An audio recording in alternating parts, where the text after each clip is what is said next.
wanted what other people had. They saw that other people had a king. So even though they had Adonai, they said, we want a king over us. And that's what we do when we people please. We have instructions from Yahweh, but we say, I want something else. I want what you want to say to me. I want what you want to say to me, even though Yahweh has given us an instruction. So that was the first mistake they made. They had a king. We have a king. But we constantly seek what other people want us to do and what other people have. And then when they rule over us, we'll understand how we got in a mess.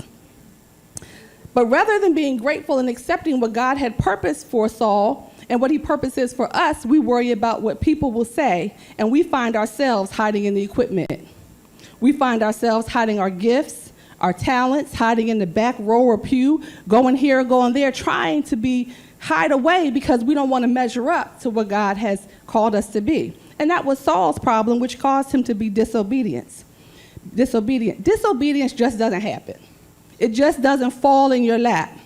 There are feelings or emotions tied to disobedience, whether they are feelings you have about yourself or feelings that others have about you that influence your choices. Disobedience just doesn't happen.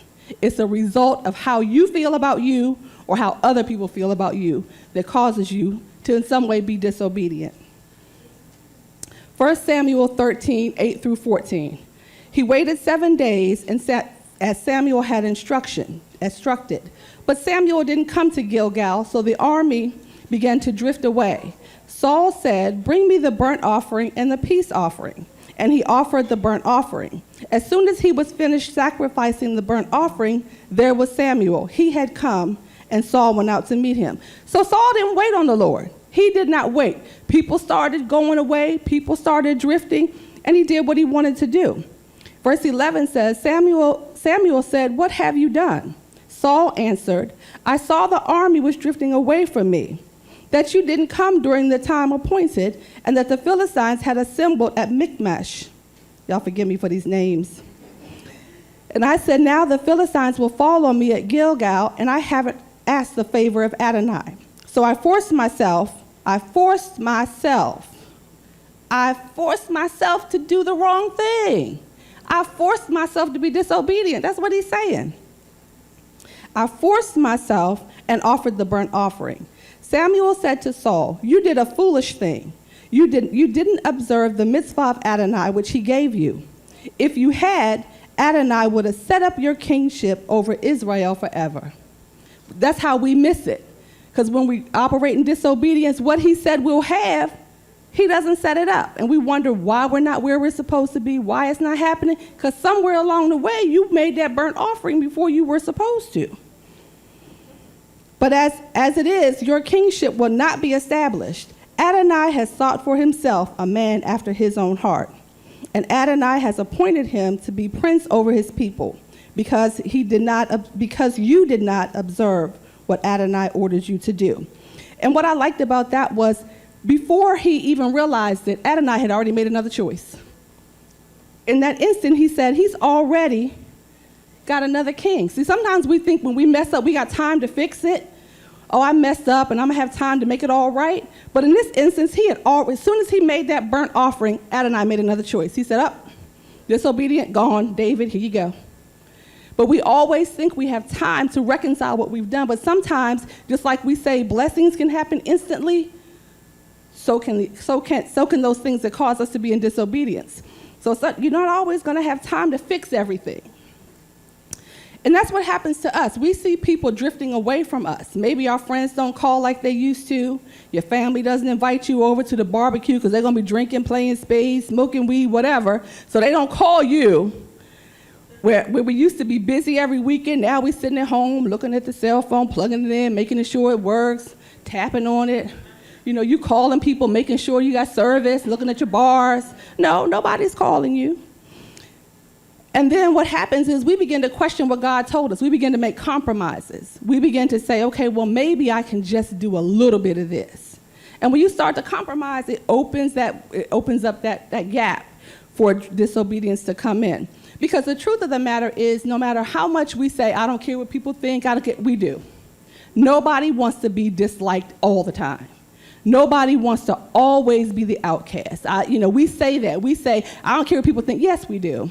We do. Nobody wants everybody to hate you, you know. Nobody wants to be, the last person picked on the team all the time.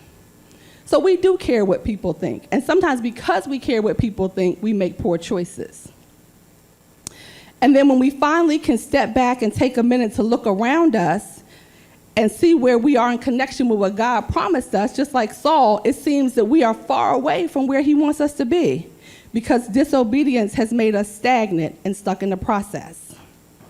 And there are just a few scriptures that kind of can keep us on track, because it's good to say what we're not doing and how we're not doing it. But Hebrews 13:17 says, "Obey your leaders and submit to them, for they keep watch over your lives as people who will have to render an account. So make it a task of joy for them, not of groaning, for that is no advantage to you."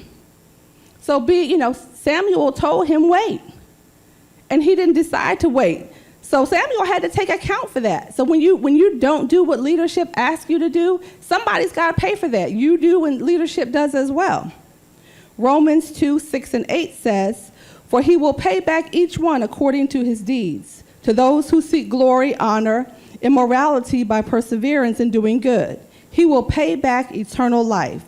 But to those who are self-seeking, who disobey the truth and obey evil, he will pay back wrath and anger." He just will. Whether we like it, whether we don't, he'll just pay back wrath and anger. The second thing that happens when we get stuck in the process is that we are not willing to give up what we think we're entitled to or what we believe we have a right or place to. We will take a position and stick in it no matter what, because my mama was an usher, my father was the pastor, whatever, and it's my rightful place to be here. But that's not always the case. And so we're going to look at Jonathan, who is actually connected to Saul. That's Saul's son, for example of that. Jonathan, by way of being Saul's son, should have been the next king. But in one simple act, he gave up his right and position. And if you turn to 1 Samuel 18:3-4, Jonathan made a covenant with David because he loved him as he did himself. Jonathan removed the cloak he was wearing and gave it to David, his armor too, including his sword, bow, and belt. And what that actually was is he gave up his position. Those were all characteristics of the king, of his royalness, his cloak, his bow, all of that were the things that made him royalty. He took them off and gave them to David. Jonathan turned over what was supposed to be his because he saw in David a king. And understanding God's choice for king, he became a servant instead of fighting for a position or title. And it's like we have to ask ourselves, if we're stuck in the process because we stay in places and positions we are not fit for, or that God has not chosen us for because we think we're owed it. Because we think we're owed it, we stay there. We hold our ground and stay stuck in our process because we think we have a right to it by birth, education, longevity. Those are the three reasons we stay. Because it's my birthright, my daddy was the pastor, and I'm supposed to be the pastor, whether I'm jacked up, whether I'm supposed to be, my daddy was the pastor, and the church is mine. Longevity, I've been here 25 years. Somebody's going to die soon, and it's going to be my turn. Or education, and I'm not knocking education, don't misunderstand me. But just because you have a degree in divinity doesn't mean that you're supposed to be something and I'm not. I'm not knocking those who have it, but it doesn't make you more valuable in the kingdom than it does me. But we'll do that. And sometimes it's hard to believe or accept that part of our process may just be to push someone else to their purpose. Maybe your process is not to be king, but it's to push her to be king. But we get caught up in wanting that title, wanting that position, wanting that attention, and so we discount maybe somebody else's purpose. We all can be king. We just can't. We all can't run the show. We just can't. We like to, but we can't. Proverbs 3:5-6. So what you have to do sometimes is you have to trust in Adonai with all your heart and not rely on your understanding of it. In all your ways acknowledge him, and he will level your path. 1 Corinthians 4:1. So you should regard us as Messiah's servants, as trustees of God's secret truths. So there are some things that you have to just regard as that's just the way Adonai wants it to be. You might want that place, you might want that position, but it's not where you're supposed to be. Somebody might decide they should be pastor instead of Pastor Joseph. Well, maybe that's not where you're supposed to be. Not because you can talk better, sing better, run around the floor better, doesn't mean that you're supposed to be the pastor. And we have to understand sometimes we give ourselves so much, we give ourselves so much credit for stuff. And then we become entitled to stuff. And then we get mad when somebody else doesn't think we're entitled to it.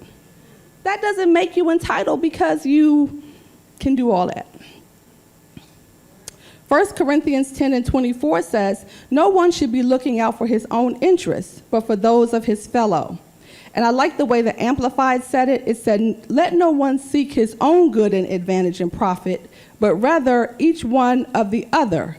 Let him seek the welfare of his neighbor. How often do we really put back what we want so somebody else can have it? I mean, it can be as simple as, something in the grocery store. How often do we say, I'm not going to eat that steak. I'm going to let you have that steak. And I'm going to eat a hamburger. No, that's my steak and I want it. That's what we do. We take things, we are not willing to lose something that we think we have and give it to somebody else. We're supposed to, but we oftentimes don't want to do that. The third reason that we can get stuck in a process is being connected to people not purpose to go where he's sending you. Everybody is not supposed to go with you. They just aren't. You can love them, you can like them, they're not supposed to go. And if we turn to Genesis 12, 1-4, now Adonai said to Abram, get yourself out of your country, away from your kinsmen, away from your father's house, and go to the land I will show you. I will make of you a great nation. I will bless you, and I will make your name great, and you are to be a blessing. Now, all I see in there is you. I will bless you. I will make your name great. I will make you a nation. I will bless those who bless you, but I will curse anyone who curses you. And by you, all the families of the earth will be blessed. He said by you, not us. By you, all the families of the earth will be blessed. But what happened in verse 4 was, so Abram went, and Adonai said to him, and Lot went with him. Right there, messed up. The purpose for Abram leaving where he was born and his family was so that God could teach him his ways. Sometimes God has to separate you from your people to teach you who he is. Because see, family has a lot of influence over us, whether we like it or not, whether we believe it or not.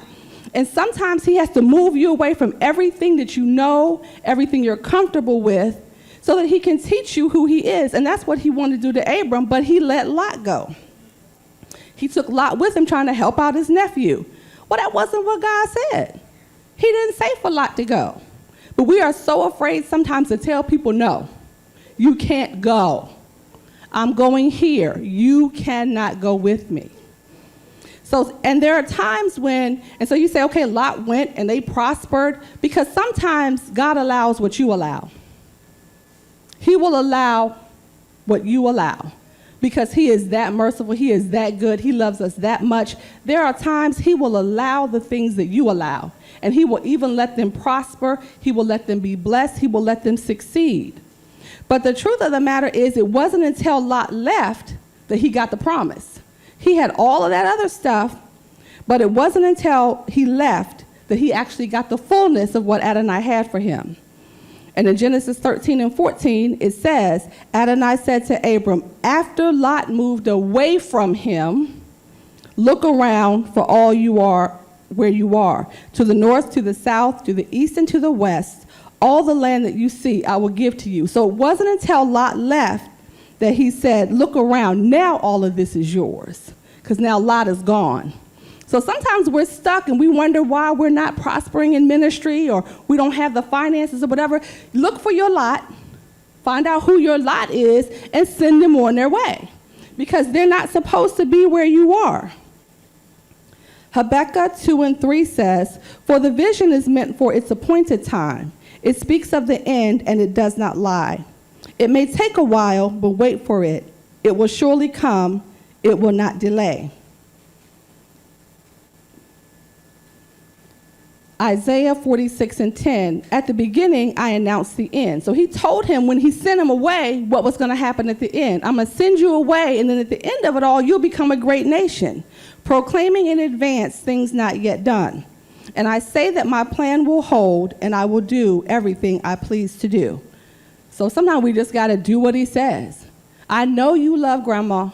I know you love Auntie Mame. I know you love all them folks. Call them. Call them from where he sent you to. Sometimes we're afraid to go, and I have a personal experience with that. You know, being connected to a place and people that I wasn't supposed to still be connected to. And it was good for a little while. But just like Abram and Lot, after a while there started to be some conflict because there wasn't room for both of us. Wasn't room for all of us. Because what happened was he had prospered them so that it wasn't room for everybody's stuff. And so it got tight in that box. And I said, okay, what am I supposed to do? And the Lord kept saying, leave, and I kept staying. So what he did was sometimes he has to make it ugly. And he made it ugly for me to get out of that box. So I would just recommend that you not put yourself in that position. It's an ugly thing. It's an ugly thing. The fourth reason that we are stuck in our process is because we lack endurance, fortitude, and staying power. We just don't like to hang in there. We don't. We'll stay for a little while, and we'll stay, sometimes, but we don't like to hang in there. And Job is a perfect example of endurance, fortitude, and staying power. We look at Job as a righteous man, upright man, blameless man who feared God and shunned evil. And that's in Job 1, first chapter, first verse. But what we tend to do with Job is we like the end, where he says, and Job prayed for his friends. Adonai restored his fortunes. Adonai gave Job twice as much as we had before. That's what we like. We go straight from he's righteous to twice as much as he had before. But there's 41 chapters of endurance. There are 41 chapters where Job just hung in there. 41 chapters where he suffered, he tolerated, he withstood. 41 chapters. We like verse 1 and verse 42. We don't like any of that stuff in the middle. And I think what sometimes we miss is God did not choose Job because he was the worst. He chose Job because he was the best.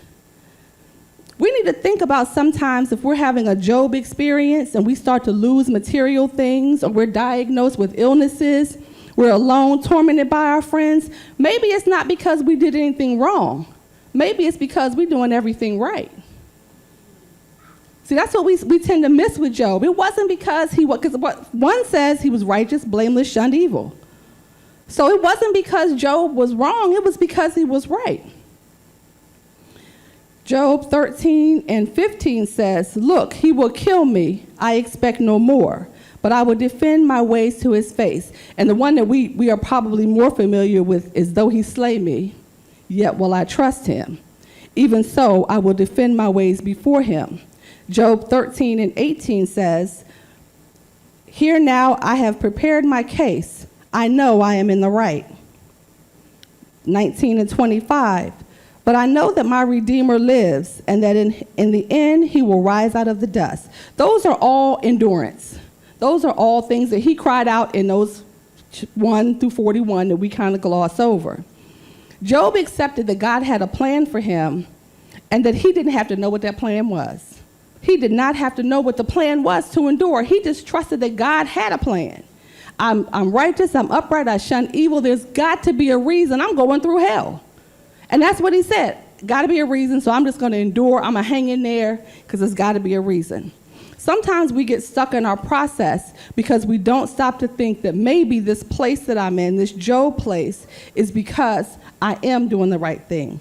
And what God needs to do is show his ultimate power through my relationship with him and my endurance. Sometimes you're enduring to show somebody else how to get over. You're going through it so you can see how to make it.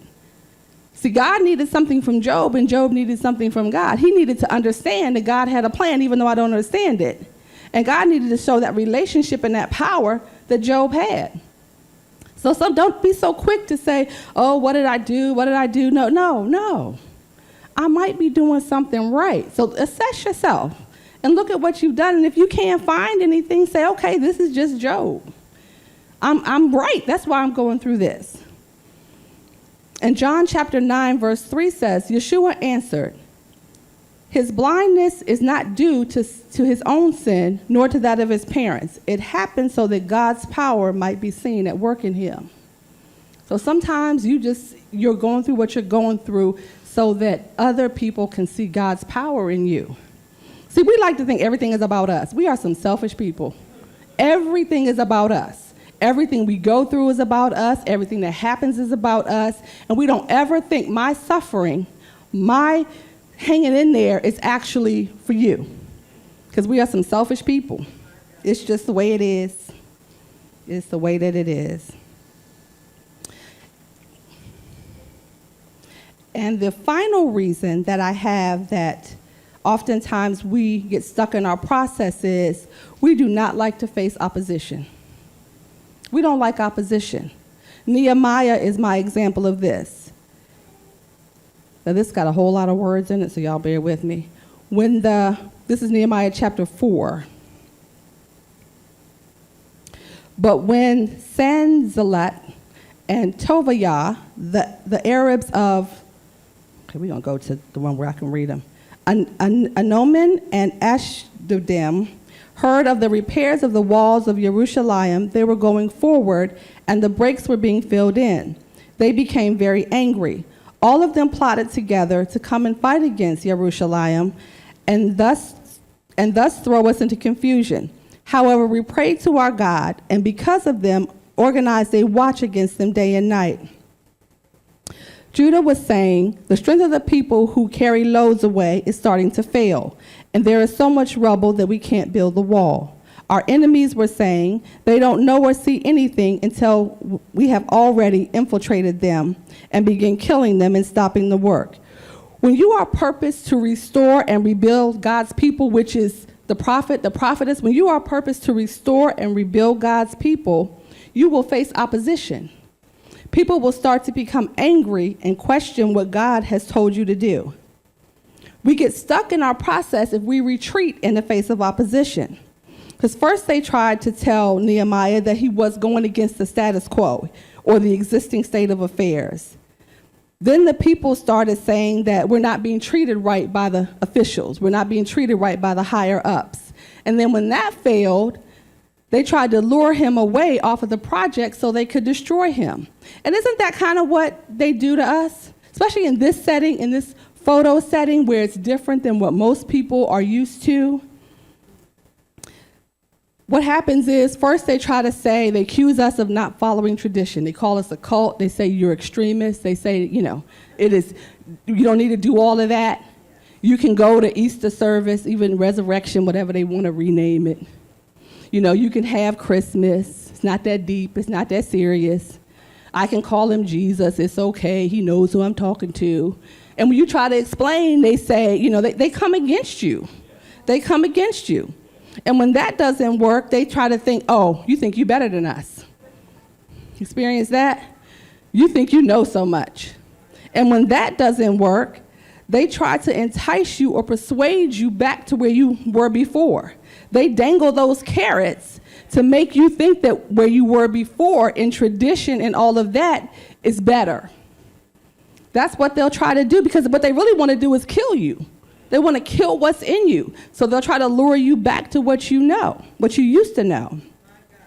How many dreams or ideas did Yah give you, and because of negative comments, backbiting conversations, or plots against you, you fell back and didn't accomplish what he said? How many times have people, what they say or what they think about us, have made us give up on the dreams and ideas that Yah gave us? You're supposed to make that CD. But because people, I saw you look up back there like, huh? You know, you're supposed to write that book. You're supposed to open that business. But because of what people are saying, you know that God gave you that. You know he's told you how to do it. It will be successful. He's going to go before you and make it successful. But people say no, so we retreat. We go back and we go to work, time to make the donuts. Y'all remember that commercial?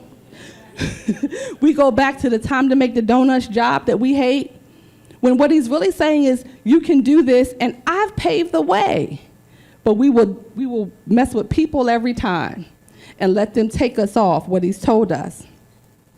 Isaiah 41:10 says, don't be afraid, for I am with you. Don't be distressed, for I am your God. I give you strength. I give you help. I support you with my victorious right hand. That right there, I have in my phone, I have little Bible verses that I put in like on my calendar, and it pops up every day. I'm going to have to add this one. You know, and they help encourage me, and and every couple months I'll change them to new ones. And so every day, and it's whatever I'm going through, you know, I'll put a verse and it'll pop up on my phone. Because, you know, we'll have that phone. If we don't have anything else, we have the phone. So when it pops up, I'll read it and say, okay, that keeps me going. So even in just reading this right now, that's something I need to add. That he gives me strength. He helps me, supports me with his victorious right hand. So anytime that I feel like I can't do it, he's there. We always say it, we sing it, we lift up hands to it, but we don't always realize that he's there. We'll say it all the time. He's everywhere. He's omnipresent. He's this, he's that. But when it comes to that shaky place, we don't believe it. We don't believe it. We're wringing our hands and rocking in the seats. What am I going to do? He says, I'm there to help you with my victorious right hand. We don't believe it. Psalm 46:1-3 says, God is our refuge and strength, an ever-present help in trouble. Therefore, we are unafraid.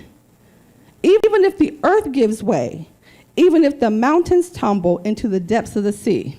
That's some serious stuff. He says, even if everything else fails, I'm your ever-present help. Everything else can go. I'm still here. But we put our trust in other people, other things, and other places before we do him. But we come in here and say we love him.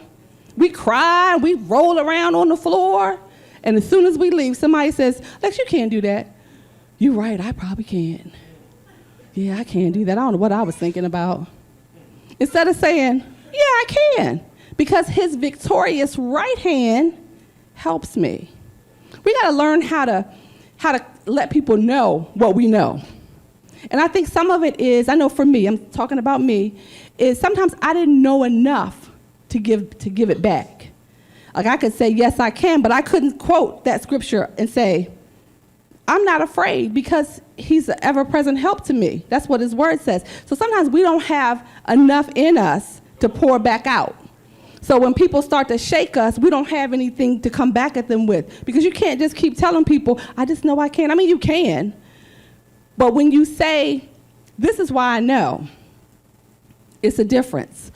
I have girlfriends, back in the day, I had fun. And I have girlfriends now that I've had for 25 or 30 years. And sometimes when we all get together, they know that, Prophetess, they know I'm a preacher, they know all of that. And sometimes they'll start there, they'll say, remember when we used to go blah, blah, blah, blah, blah, blah, when you used to do this and when you used to drink that and smoke that or whatever.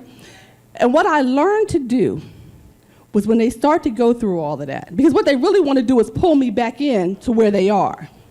So what I learned to do is say, thank you. Thank you. Because he has been so good, I forgot where he brought me from. So thank you for bringing that up again. Thank you for reminding me where he brought me from, because he was so good, I forgot. You talk about shutting some folk down. They're like, oh, okay, where we going? Okay, talk to you later. We have to learn how to come back at people, because they can sure come at us with some stuff. And we need to build it up so that we have those things of God to put back out to them. And that has blessed me many a day. So now they don't even say it anymore. They're just like, how you doing? Good to see you. How are the kids? We're fine. They don't even come at me like that. But you've got to have that confidence in yourself and what you know. And you get stuck in the process when you don't have that, when you don't have a go-to. So, prayerfully, hopefully, that some of these things will stick with you. And when you get stuck, you'll say, okay, that's disobedience. I'm thinking about my own way. Yes. Oh, certainly. The first one is disobedience. The second one, or they may not be in order, but it's okay. It's disobedience, not willing to give up a position or place that we think is rightfully ours. It is, now I wrote these out, studied them and all that. Not willing to face opposition and not willing to endure. And so these are this is what Yahweh gave me, and there's probably others, but those are the things that he gave me that when I see those things coming, when I'm ready to quit, I say no. Job endured for 41 chapters. I can hang on for another month. I can hang on. He had sores. He had his friends talking about him. He was horrible. And I'm okay. I ain't the best looking person, but my skin is all right. I can breathe. I'm a little, sometimes, it's a little hard sometimes, because you're a plus size girl, can be a little, but overall I'm good. So that's kind of what I say to myself, because I talk to myself that way. And so you have to build up those things in you that you can go to, even if nobody ever hears you go to them. You say, nope. And that's how because at the end of the day, the truth, what I believe, I'll put it that way. What I believe is that our process is for us. Our process is for us, and it will always focus on us. But our purpose is for him. So we have to go through our process to get to the purpose, because that process is getting all that stuff, not being able to endure, not facing opposition, all that stuff out so that we can live in the purpose. So that is what I leave you with. Thank you. And are there any questions, comments? Hallelujah. Thank you.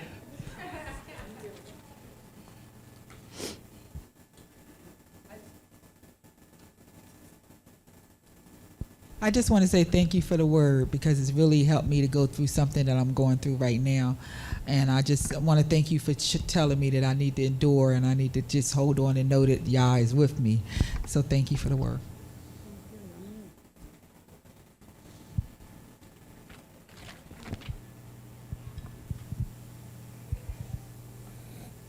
Come on, let's give her a hand, everyone. Wonderful word, awesome word. I tell you, I learned something today, and that's good. That's good. And and I've never heard Prophetess speak before. She's done a wonderful job. Wonderful job. She truly did. Come on, she did a wonderful job, y'all. Yes, she did. Yes, she did. She don't talk too much. I know she don't talk too much around me, but I know with Elder Kim, she could probably talk a little bit, can't she? Oh, I know, yeah. We thank Yahweh for the word of the Lord that he has spoken into our lives, and we will not leave this place the same.